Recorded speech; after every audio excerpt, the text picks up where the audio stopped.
Thank you so much, Bill, for the kind introduction. This is joint work with Jonathan Jadweb, and my research is supported by the Pacific Institute for the Mathematical Science. Let me start with an excellent book by Doug. When I started learning design theory, this is the very first book that I have ever read. Actually, I think this situation does not just apply to me, but many of us. So I want to take this chance to thank you, Doug, for writing such a great textbook, because it's not just for us, but for the next generation. It opens the door of design theory to many of us. Thank you so much. And on page 58 of this marvelous book, there comes the fascinating difference sets. So I'm going to talk about a variation of difference set called partial difference set. Actually, it is a great challenge to talk after Jim and Jonathan about difference set, because they have showed you so many tasteful pieces of the object. So anyway, I should try. Partial difference sets are interesting in the sense that they are underlying configurations which expands many two-valued phenomena in combinatorics and beyond. So for example, we take a look at a very simple 5-cycle, this graph. It is a strongly regular graph in the sense, if you take any two incident vertices, they share exactly 0 common neighbor. Whereas if you take any two non-incident vertices, they share exactly 1 common neighbor. So right here, we are looking at a two-valued phenomenon in terms of number, in terms of common neighbors. Okay, and we're going to rephrase this phenomenon using a different language. Right here, we have a group G, which is the cyclic group of order 5. And we're going to use those 5 elements to label the 5 vertices of the graph. And we pick up the subset D, which is 1, 4, and we impose a condition. So 2 vertices A and B are incident if and only if the 2 differences generated from them form a subset of D. So following this rule, you can reconstruct our 5-cycle. And the big question is, under this group and subset language, what is the counterpart of our two-valued phenomenon? Well, for that purpose, you need to consider the translations of subset D. So we write it as D plus some G. G is the group elements. And we should always consider non-trivial translation in the sense that element G is not identity. For all non-trivial translation, we intersect with D itself. And this intersection takes exactly 2 sizes, either 0 or 1. And the choice of sizes depends on whether the element G is in D or not. So we are looking at a two-valued phenomenon in a group subset context. And this is the right analogy of the two-valued phenomenon we just saw in the graph. Okay, so this is the right timing to formally define partial difference set. So we have a finite abelian group G of order V. So when I talk about group, I always mean finite abelian group. And D is a K subset of G. And if any translation of D intersect D in exactly 2 sizes, lambda and mu, and more to the point, the choice of sizes depends only on G is in D or not. If that is the case, we just call D as a VK lambda mu partial difference set, or PDS in short, in a group G. Okay, whenever lambda equals mu, we get a difference set. So you may be wondering why this object is related to difference. Well, there's an alternative definition. If you just take all the distinct pair of elements from D and you collect their differences in a multiset, then this multiset will contain each element of G exactly lambda times and each non-identity element outside of D exactly mu times. So we see those lambda mu intersection numbers again, and that is an alternative definition of PDS. For the technical reason, we just assume PDS does not contain the identity. So given a group G and a subset H, if you take H minus identity, you will always get a trivial PDS. So PDS is, there are many PDS, and we shall focus on those to be non-trivial. Okay. Yeah. So I hope to convince you that PDS has very, very strong explanatory power to expand many two-valued phenomenon. And we just saw one in graph theory, the 5 cycle. And actually, there are many, many more different mathematical branches that PDS can help us to understand those beautiful two-valued phenomena. Okay, so having established the motivation, let me introduce a character approach to analyze PDS. So what is a character? Here's an example. We take group G, which is that 2 cross that 5, and the exponent of G is 10. Every group element in G would induce a character chi. So the character chi simply map a group element to a 10th root of unity right here. So we are using 10th root of unity right here because the exponent of the group G equals 10. Okay.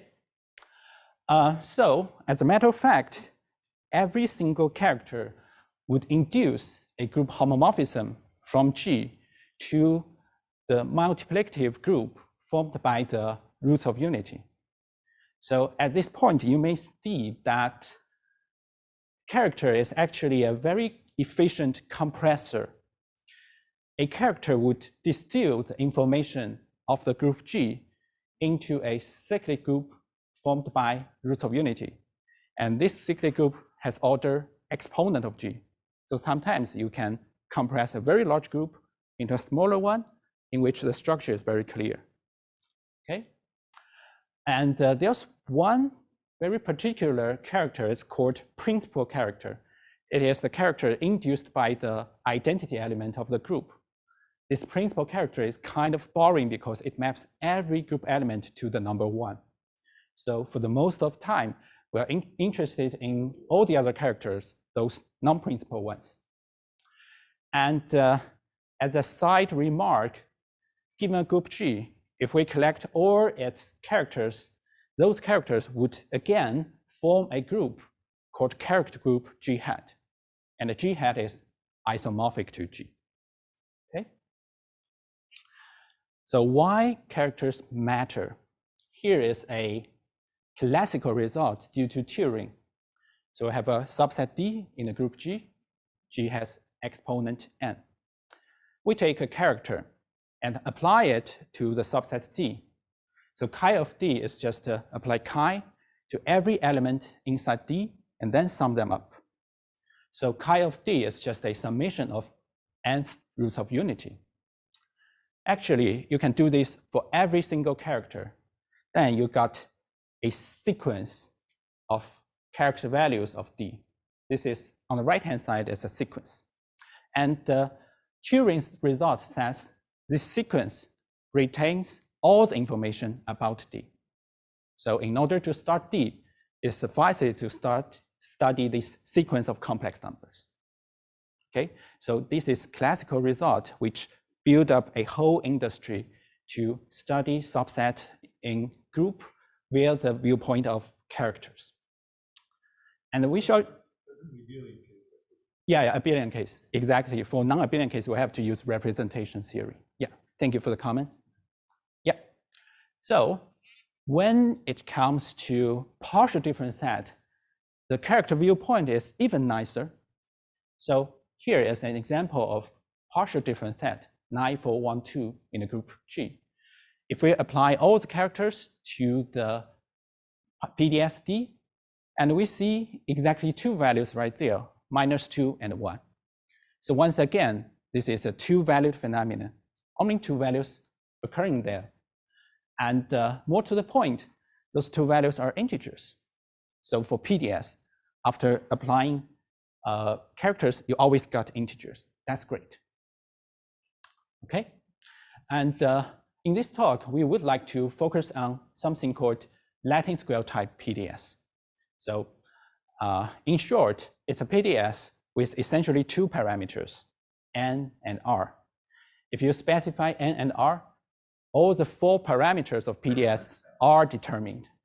For example, the order of the group is just n square, and using n and r, you can decide the other three parameters.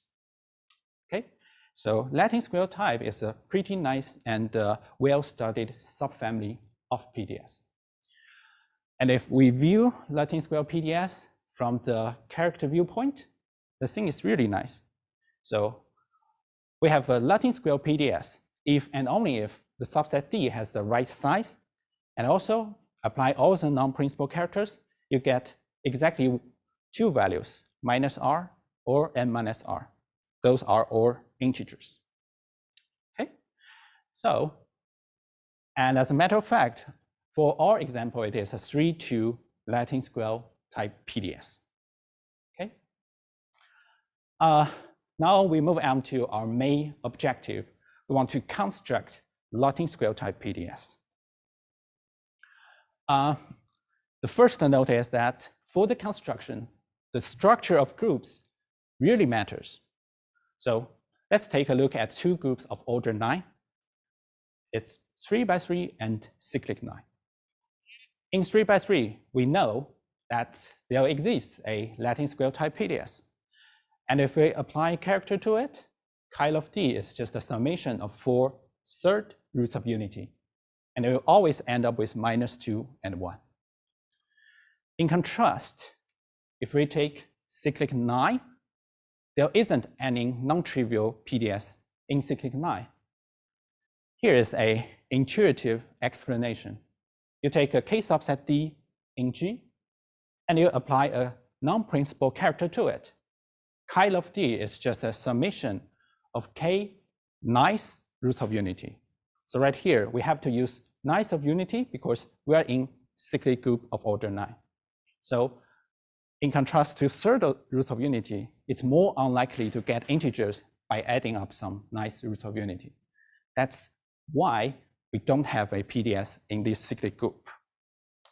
Okay, so those two examples indicate that for the construction of PDS, it would become increasingly difficult when the exponent of group grows. Okay, and we take the challenge. We will construct Latin Sql PDS in groups with very high exponent. Yeah, this slide is just to tell you a little bit more about character values. So given a Latin Sql Type PDS, apply character to it, we got on the left-hand side a very, very neat character table. The top left corner is 4. That tells you the set has size 4. And all the other entries is uniform, either -2 or 1. Okay? And if we modify the subset D a little bit, we replace 0, 1 element with 1, 1 element, we get a different set D prime. This D prime has very, very messy character values. So this example shows us there's no really efficient way to approximate the partial difference set because a very small discrepancy would completely screw up the character table. And of course, if you do a random search, almost surely you will end up with a character table on the right-hand side. You have those complex numbers. Okay, so to construct partial difference set, we do need some insights. Let me use one concrete order to showcase our results. In a group of order 3 to 10th power, we knew that there exists no non-trivial PDS in the cyclic 3 to 10, and there does exist Latin Sql Type PDS in the elementary 3 to the 10, elementary abelian 3 to the 10. Okay, So basically, we know what happens on these two extreme sides of the interval, the one with the highest exponent and the one with the lowest. So a big question mark is lying in between. What about the groups in between those two extreme cases? Well, up to isomorphism, there are 41 groups with order 3 to 10, among which 8 of them are known to contain Latin Sql Type Pds. Those are 8 of them. And actually, those 8 groups are consequences of numerous works over the course of more than 30 years. So roughly up to 1990, people understand PDS in elementary abelian groups really well.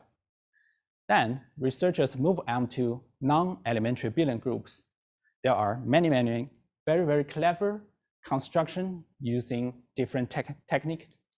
And I shall mention that Jim Davis did some really beautiful work along this line. So what our contribution is, we find a unified and also elementary approach to reproduce all these constructions. And more to the point, we are able to construct Latin Sql Type Pds with new parameters. So we actually swallow up all these known very delicate constructions. To achieve this goal, we have to have some insight. And the biggest one would be, instead of considering one single Latin Sql Pds, we want to consider a much more stronger configuration. That is the so-called LP packing. So an LP packing is a collection of disjoint Latin Sql Pds with nice mutual property. So this reflects the title of this talk. We are considering packings of partial difference set. And as we shall mention, LP packing is a really powerful tool to construct Latin Sql Type Pds. So let me give you a taste about the main configuration, LP packing. So here's an example. We are in an elementary abelian group that's 3 to the 4. It contains 10 subgroups, hi, I from 0 to 9. Each of them has order 9, and every distinct pair intersect trivially. So these 10 subgroups is called a spread in the elementary abelian group. And we're going to modify this spread to get our LP packing in elementary abelian group. So we just take a spread and take the last 9 of them. For each of them, we discard their identity. So we got 9 subsets, which are 9 members of the LP packing in your group G, relative to this H0. This H0 is the group we haven't used before. Okay, so that is an LP packing. And how can we describe its properties? Well, for each member, it's a Latin Sql Type Pds. If you take characters, you always get either -1 or 8. More to the point, here is the most interesting part. If we apply the same character to the 9 members of the LP packing, we got a set of 9 numbers. And there are only 2 possibilities for those 9 numbers. Either they are always -1, under the condition chi is principal on H0. That means chi maps every element of H0 to the number 1. Or otherwise, we would have 8 exactly once and -1 8 times. Okay, so in some sense, the 2-valued property for each individual PDS is carried over to the collection of PDS. So you still see the 2-valued phenomenon right there. Okay. Now, let me just reiterate the LP packing property using this diagram.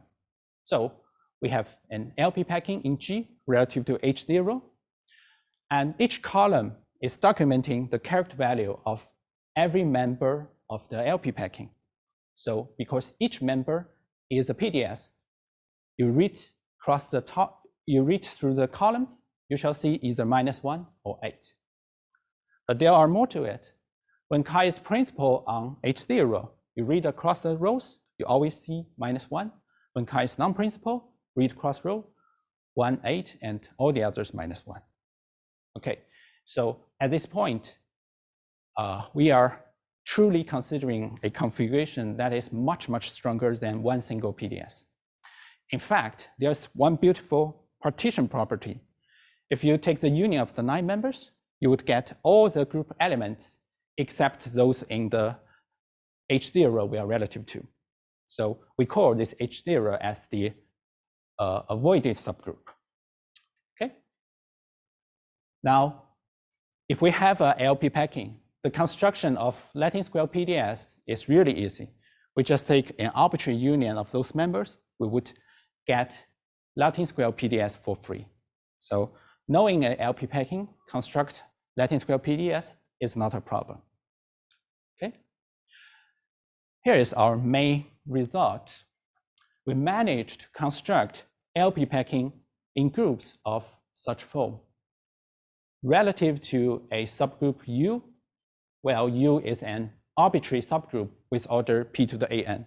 This order is a square root of the whole group. So there are 2 things to highlight right here. First of all, this group has arbitrarily large exponent. So it has exponent p to the a, arbitrarily large.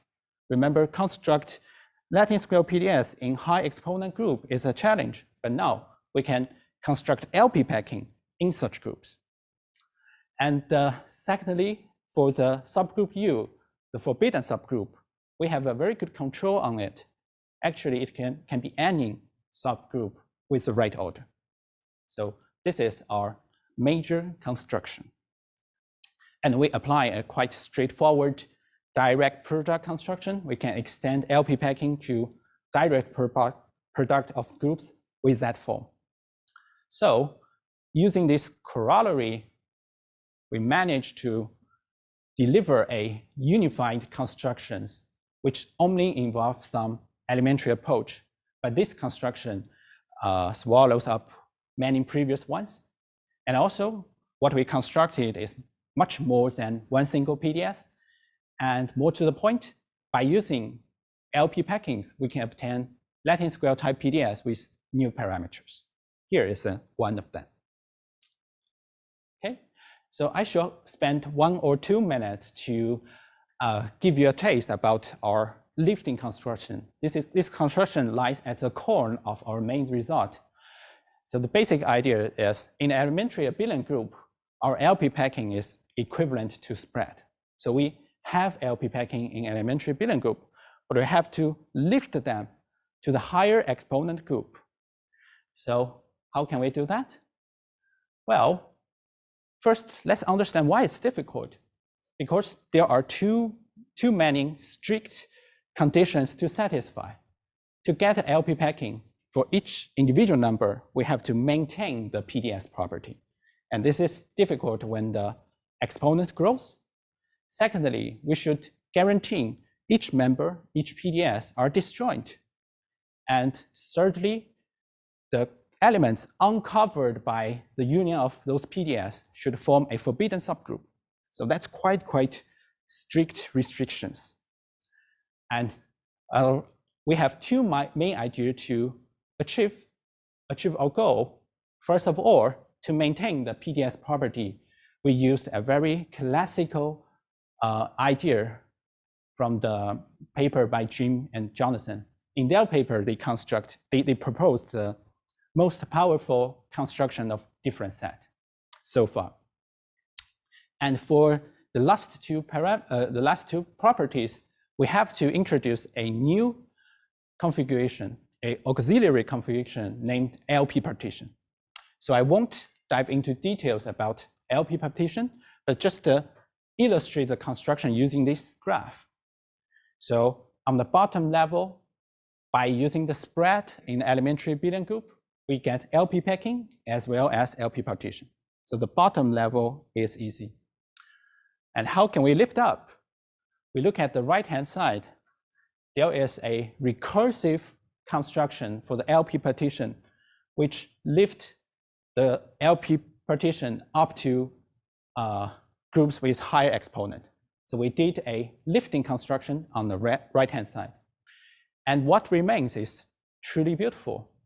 So in order to get a LP packing in P squared, we just use the LP packing in P together with the LP partition in P squared. We combine those two pieces, get the LP packing right here. And this LP packing serves as the seed for the construction of next level. For the next level, we just take the P squared LP packing together with LP partition in P cubed, combine them together, we got P squared. So really, it's a recursive construction. Yeah.